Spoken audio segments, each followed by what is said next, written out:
ಮಸ್ಕಿ ಮಕ್ಕಳಿಗೆ ಮೊದಲ ಸಂಸ್ಕಾರ ಕಲಿಸಿ ಪೂಜ್ಯರು ರೇಣುಕಾಚಾರ್ಯರ ಜಯಂತ್ಯೋತ್ಸವ. ಮಸ್ಕಿ ಪಟ್ಟಣದ ವೀರಶೈವ ಜಂಗಮ ಸಮಾಜದಿಂದ ಪ್ರತಿ ವರ್ಷದಂತೆ ಈ ವರ್ಷವೂ ಶ್ರೀ ಜಗದ್ಗುರು ಆದಿ ರೇಣುಕಾಚಾರ್ಯರ ಜಯಂತ್ಯೋತ್ಸವವನ್ನು ಅತಿ ಸಂಭ್ರಮದಿಂದ ಆಚರಿಸಲಾಯಿತು.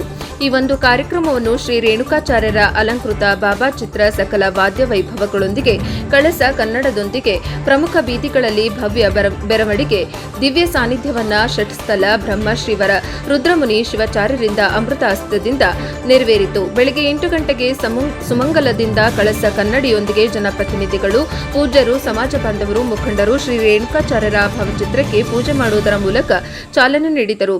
ಮಹಿಳೆಯರಿಂದ ಸಮಾಜ ಬಾಂಧವರು ಕಳಸ ಕನ್ನಡಿಯೊಂದಿಗೆ ಪ್ರಮುಖ ಬೀದಿಗಳಲ್ಲಿ ಜೈಕಾರ ಕೂಗುತ್ತಾ ಭಾವಚಿತ್ರ ಮೆರವಣಿಗೆ ಮಾಡಲಾಯಿತು.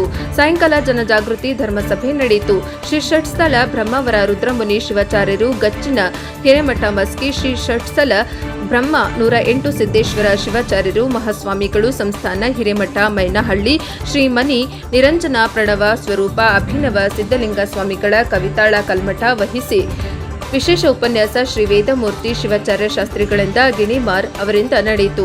ಪುರಸಭೆ ಅಧ್ಯಕ್ಷ ಸುರೇಶ್ ಅರಸೂರು ಹಾಗೂ ಜಂಗಮ ಸಮಾಜದ ದಂಡಾಧಿಕಾರಿಗಳ ತಹಶೀಲ್ದಾರ್ ಮಂಜುನಾಥ್ ಭಗವತಿ ಅವರನ್ನು ಸನ್ಮಾನಿಸಲಾಯಿತು. ಜನಜಾಗೃತಿ ಧರ್ಮಸಭೆಯಲ್ಲಿ ಪುರಾಣ ಪ್ರವಚನ ಕೇಳುವುದರಿಂದ ಮನಸ್ಸಿಗೆ ಶಾಂತಿ, ನೆಮ್ಮದಿ ಸಿಗುತ್ತದೆ ಎಂಬುದು ಸಂದೇಶವನ್ನು ಶ್ರೀಗಳಿಂದ ಕೇಳಿ ಭಕ್ತರಿಗೆ ತಿಳಿಸಲಾಯಿತು. ಸುತ್ತಮುತ್ತಲಿನ ಗ್ರಾಮದ ಭಕ್ತರು, ವೀರಶೈವ ಜಂಗಮ ಸಮಾಜ ಬಾಂಧವರು ಭಾಗವಹಿಸಿ ಕಾರ್ಯಕ್ರಮ ಯಶಸ್ವಿಗೊಳಿಸಿದರು. ವರದಿ ವಿರೂಪಾಕ್ಷಯ್ಯ ಸ್ವಾಮಿ ಸಾಲೆಮಠ, ಅಂತರಗಂಗೆ, ಪ್ರಜಾಪವ ಟಿವಿ, ಮಸ್ಕಿ.